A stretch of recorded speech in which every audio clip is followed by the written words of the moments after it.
Bismillahirrahmanirrahim. Chers professeurs, chers étudiants, mesdames, mesdemoiselles, messieurs, en tant que qualité, en tant que président du jury, aujourd'hui j'ai l'honneur de déclarer ouverte la séance de soutenance de madame Maarif Chemine, inscrite en éco-écologie à l'université de Guelma, département écologie et environnement. Donc, la thèse présentée aujourd'hui est intitulée « Écologie du peuplement algérien des zones humides de la wilaya de Batna au plateau de l'Est de l'Algérie ». Nous avons débuté cette séance par l'exposé de la doctorante, puis une observation et débat des critiques des membres du jury, suivie par une délibération à huis clos. Donc, je cède à présent la parole à Madame Maarif Chemine pour présenter l'essentiel de ces résultats. Donc, Madame la doctorante, vous avez maximum 30 minutes pour présenter l'essentiel de vos résultats. Je vous invite à commencer. Merci.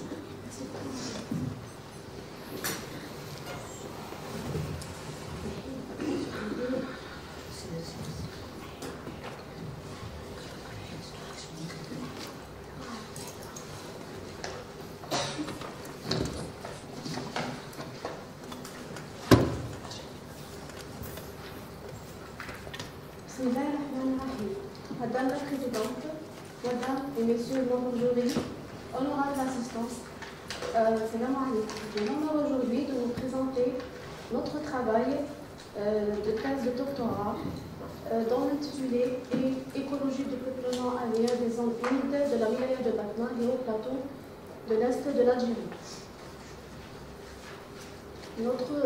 Notre plan de travail est comme suit. Premièrement, une introduction. Deuxièmement, les objectifs. Troisièmement, matériel et méthode.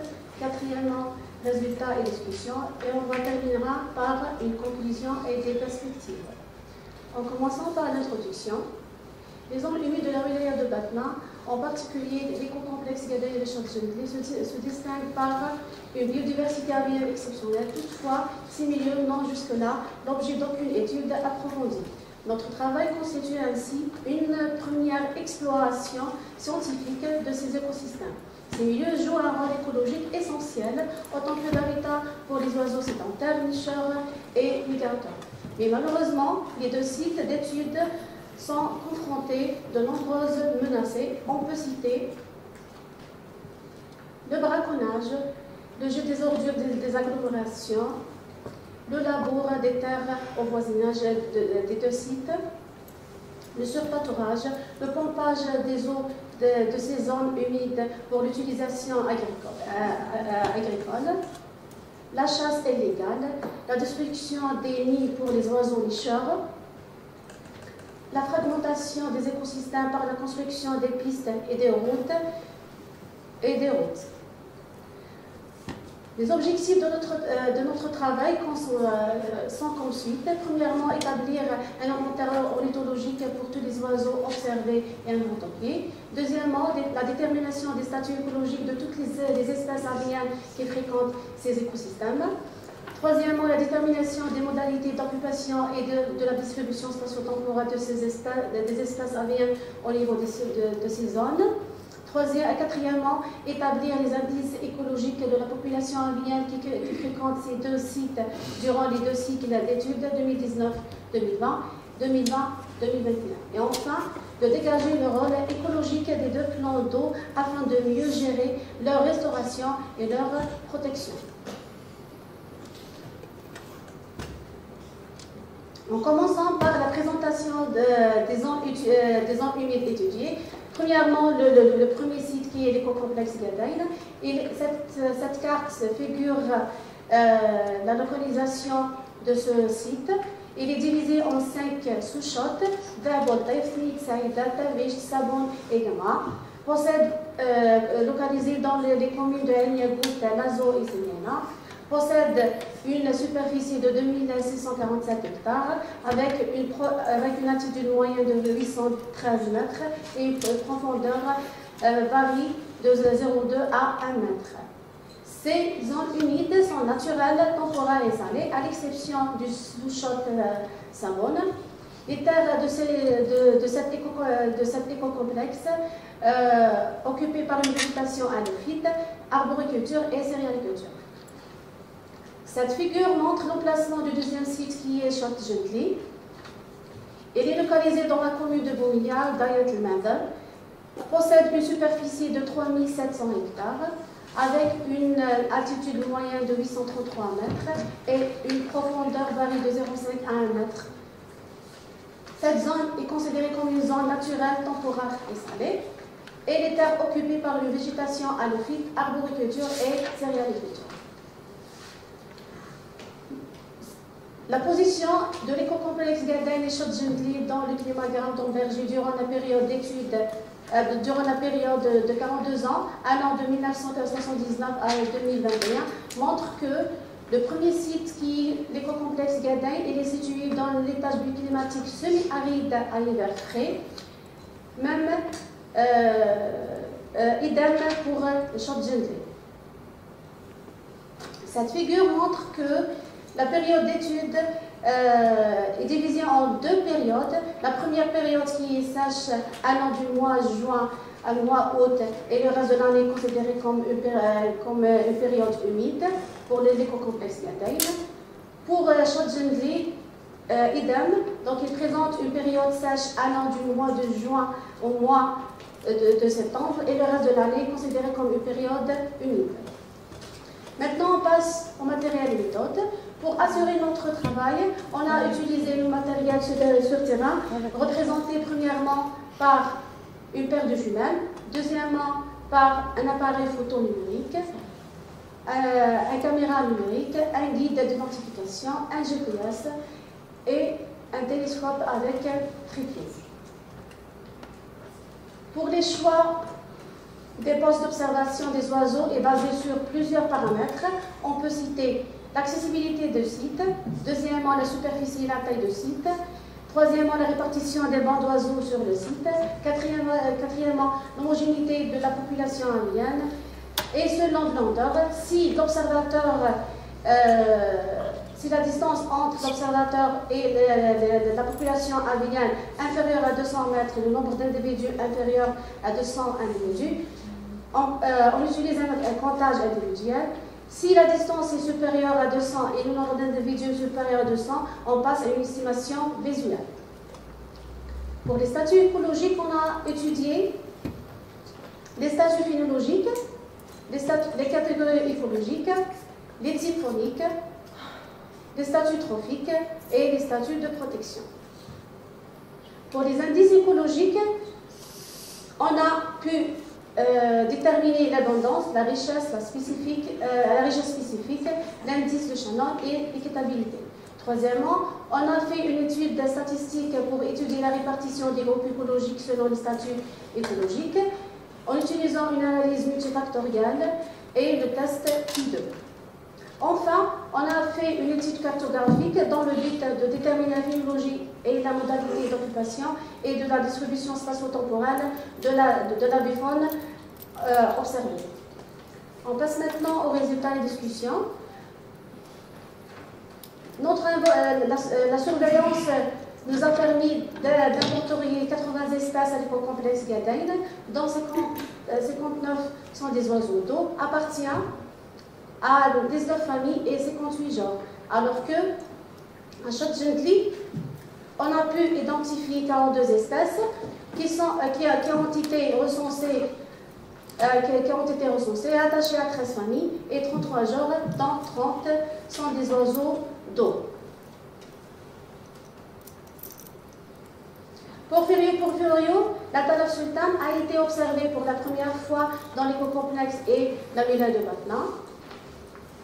Prodicepsis nigrocolis et Porphyrio qui ont réussi à nicher avec succès pour la première fois, toujours dans l'écocomplexe de Ghadaïn. Et ces photos montrent cette identification pour les deux espèces. Comme on a noté une tentative pour le flamant rose, et voici les figures qui montrent cette tentative.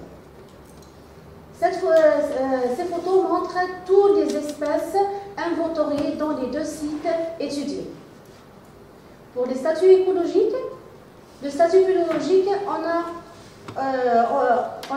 distingué que plus de 50% de la population observée représentée par les oiseaux migrateurs hivernants, suivis par les visiteurs occasionnels, puis les sédentaires. Comme on a noté la présence de deux populations sédentaires, une migratrice hivernante et deuxième hivernante estivante nicheur, uniquement dans l'écocomplexe Gadaïn. Pour les groupes écologiques, notre étude montre que plus de 80% de la population inventoriée observée est représentée par les oiseaux d'eau, suivis par les oiseaux d'habitat ouvert, puis les oiseaux forestiers et enfin les oiseaux d'habitat urbain. Pour les types phoniques, on a pu déterminer que l'origine de la population avienne observée dans les deux sites est d'origine paléarctique, suivie par l'origine holarctique, cosmopolite et méditerranéen, dans les deux sites toujours. Pour les types trophiques, la population étudiée dans les deux sites montre que plus de 40% de la population observée possède un régime alimentaire des consommateurs des invertébrés, suivi par les polyphages, puis les carnivores. Comme on a noté une population omnivore, herbivore et piscivore au niveau des deux sites, représentés généralement par des anatidés. Pour la catégorie de protection, la population avienne est protégée par les lois nationaux et les lois internationaux. Donc, on a conclu que plus de 80% de la population observée et inventoriée protégée par la liste rouge de l'ECA, dont le Minois royal, le Félicieux néroca, le Vanuatu, le Picasso cocourlé et le courlé considérés comme des espèces quasi menacées. Le Félicieux minois et la sarcelle marbrée considérés comme des espèces vulnérables. Et enfin, le retour plénoptère considéré comme une espèce en danger. Pour les indices écologiques, notre étude montre que les deux sites présentent une abondance écologique importante. Donc, on a noté des pics au mois de juin et au mois de janvier pour le premier site et le deuxième site. Le pic représenté dans le mois de janvier indique l'arrivée des espèces migratrices hivernantes et le deuxième pic au mois de juillet représente les espèces migratrices hivernantes avec population sédentaire et les espèces estivantes nicheurs avec une population sédentaire.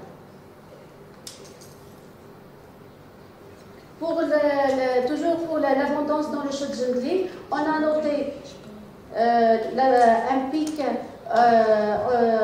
au mois de février représente plus de 40 000 individus, qui dit que c'est l'arrivage de la population des espèces migratrices hivernantes.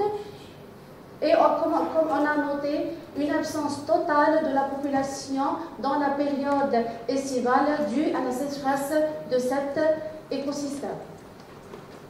Pour les fluctuations des espèces, on peut dire que les populations aviennes observées présentent des fluctuations irrégulières dans les deux sites.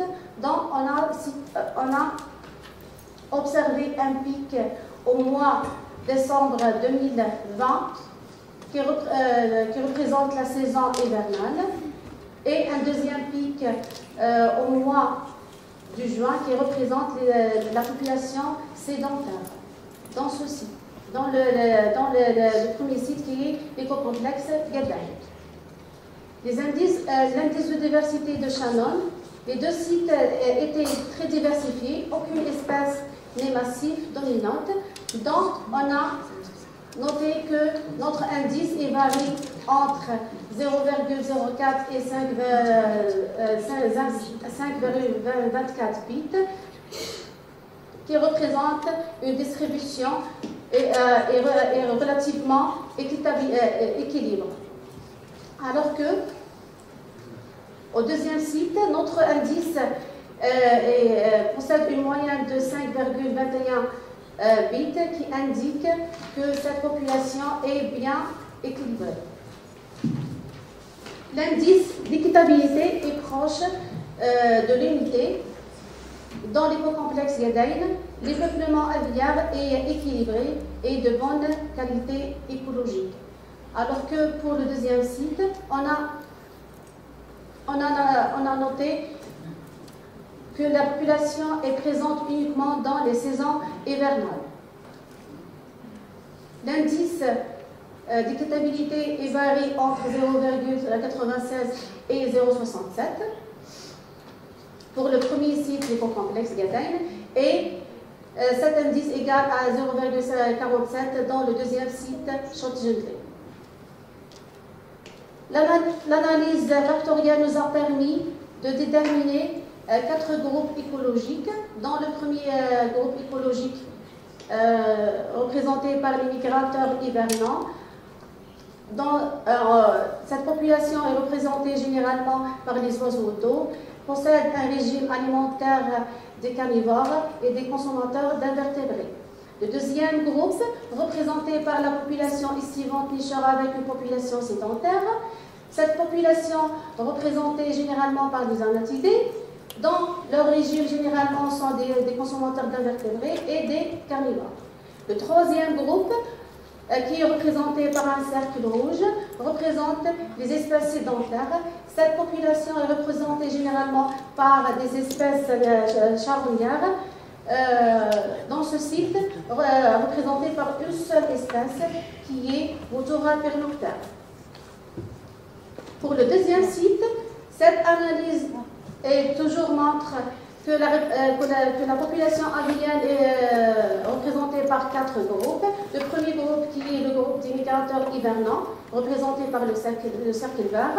Cette population, toujours, elle est représentée par des anatidés, possède toujours un régime alimentaire des consommateurs des invertébrés et des carnivores.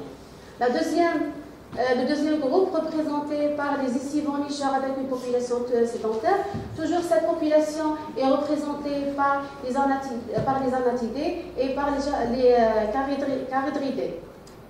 Le troisième groupe, représenté par les sédentaires, elle est toujours comme le premier site, représentée par des espèces charognards et par une seule espèce charognard qui est le vautour péricoptère.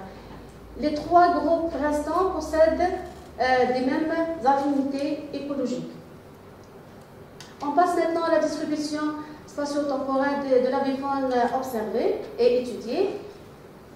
En commençant par les anatidés, cette famille est représentée par 11 espèces. On peut citer la sarcelle d'hiver, la sarcelle marbrée, la Phylogénie roca, le canard colvert, le canard chipot, le canard pilé, le canard colvert, le tador de Belon, le tador kazarka et canard pilé. Cette carte montre la répartition spatiale de cette famille. On peut dire que cette famille est observée dans tous les sous-shots de cet écocomplexe avec une abondance importante. Cette figure montre les fluctuations des anatidés au niveau des 2 cycles d'observation.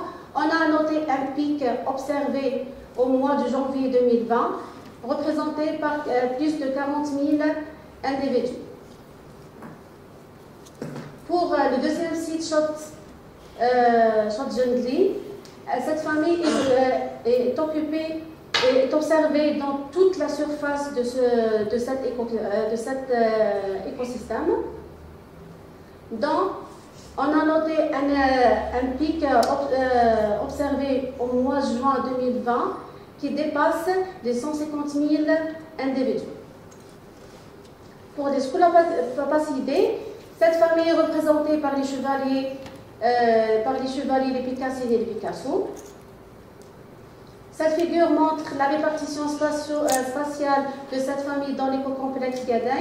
Elle était observée dans le premier site, dans le premier sous-shot qui est un shot Gamma, dans le deuxième sous-shot, dans le troisième shot et dans le cinquième shot. On a noté la présence des populations sédentaires. Cette figure montre les fluctuations de cette famille dans l'éco-complexe Gadin. On a noté un pic de plus de 3000 individus observés au mois de janvier 2020 et un deuxième pic au mois de juillet qui présente la population sédentaire de cette famille.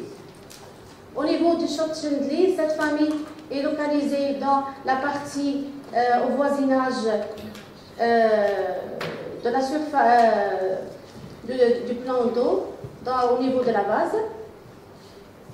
Cette famille, au Chott Chindli, elle était observée uniquement dans la période, dans la saison hivernale.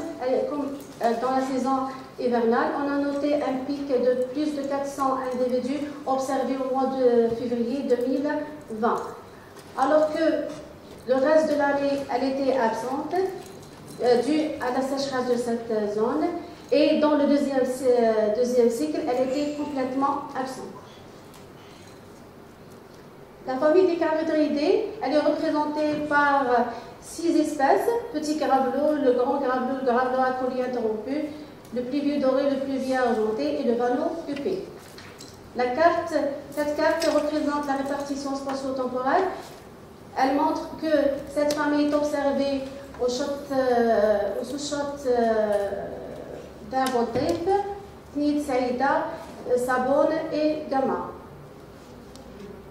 Cette famille représente des pics observés ou bien notés au mois de janvier 2021 qui dépassent les 6000 individus. Et elle était absente dans la période, dans la saison estivale de notre étude.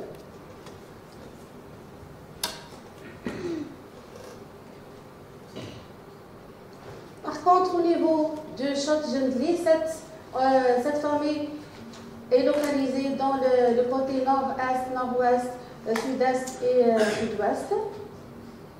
Elle possède un pic qui dépasse les 2000 individus notés au mois de janvier 2021. Elle était absente dans le deuxième cycle dû à la sécheresse de cette zone et absente toujours dans la saison estivale du premier cycle, toujours dû à la sécheresse de cet écosystème. On passe maintenant à la famille des Recurvirositridés. Elle est représentée principalement par les chasses blanches et la roussette élégante. Cette figure, ou bien cette carte, montre la répartition spatiale de cette famille dans notre écocomplexe. Elle était observée avec des populations importantes localisées dans le Chott Sabone et Chott Gamma. Cette famille possède 2 pics. Le premier pic observé dans la période estivale allant observé au mois de juin et au mois de janvier, et un deuxième pic au mois de janvier 2021. Ces pics expliquent que cette famille possède une population migratrice hivernante et une deuxième population qui est sédentaire. Alors que au Chott Chindli, elle était localisée ou bien observée le côté nord-est et nord-ouest et sud-est et sud-ouest, avec des populations restreintes. Dans le Chott Chindli possède des fluctuations irrégulières. On a noté un pic observé au mois de janvier 2021 et un deuxième pic observé au mois de mars. Mais donc on peut dire que cette population est observée uniquement dans la saison hivernale et elle était absente dans la saison estivale. Pour les rallitidés, cette famille est représentée par 5 espèces. On peut citer la poule d'eau, la tala sultane, la rade d'eau, le foulque macroule, tala sultane et la marouette poussine. Cette figure montre que cette famille, elle était observée dans tous les sous-shots de l'écocomplexe Gadain avec des populations importantes. Au niveau de l'écocomplexe Gadain, cette famille elle était présente dans toute la période étudiée. Donc, on a noté la présence de cette famille dans les saisons hivernales et les saisons estivales. Pour le chat Gently, elle était localisée toujours dans toute la surface de cette chat. Cette famille présente un pic observé ou bien noté dans le mois de janvier 2020 et un deuxième pic observé au mois de février 2020. Cette famille est représentée uniquement dans les saisons hivernales du premier cycle d'études. Et dans le deuxième cycle, elle était absente due à la sécheresse de cet écosystème. La famille des Phénicoptéridés, elle était représentée uniquement par une seule espèce qui est le flamant rose. On a noté que cette famille, ou bien cette espèce, est cosmopolite dans tout le film d'eau de cet écosystème avec des populations importantes. Pour cette espèce possède des fluctuations irrégulières, dont on a noté un pic observé au mois de juin 2020 qui dépasse les 15 000 individus. Ce pic représente la population migratrice hivernante avec une population sédentaire. Et elle était observée dans les 2 cycles de suivi. Au niveau du chat Gently, cette famille est localisée dans toute la surface de cette chat. Comme elle possède des fluctuations irrégulières, donc on a noté un pic qui est égal à 1500 individus observés au mois d'avril et un deuxième pic observé dans le mois de novembre de 2020. Cette famille est représentée dans les saisons hivernales du premier cycle et elle était absente dans le deuxième cycle. Pour la famille des Podiciptéridés, elle est représentée par 3 espèces, le crabe huppé, le crabe à queue noire et le crabe castagneux. Cette famille est localisée uniquement dans le sous-shot Savone. Elle est absente dans les 4 sous-shots. Elle possède une fluctuation irrégulière dont on a noté un pic observé au mois de juin qui est égal à 200 individus et un deuxième pic au mois d'avril qui dépasse les 150 individus. Et cette famille est observée durant les 2 cycles de suivi. On passe maintenant à la conclusion et perspective. Les écosystèmes aquatiques de la province de la wilaya de Batna représentent des foyers importants de biodiversité aviaire. Malgré leur caractère exceptionnel, ces zones restent largement méconnues, peu étudiées et menacées par l'action anthropique. La répartition des espèces d'oiseaux dans les sous-shots varie selon les saisons et les conditions climatiques. Elle est également influencée par des facteurs abiotiques et biotiques. Ces paramètres déterminent la présence, l'abondance et la diversité aviaire dans les différentes zones du site au fil du temps. Les zones humides revêtent une importance capitale en raison de leur fonction écologique, socio-économique et leur biodiversité remarquable.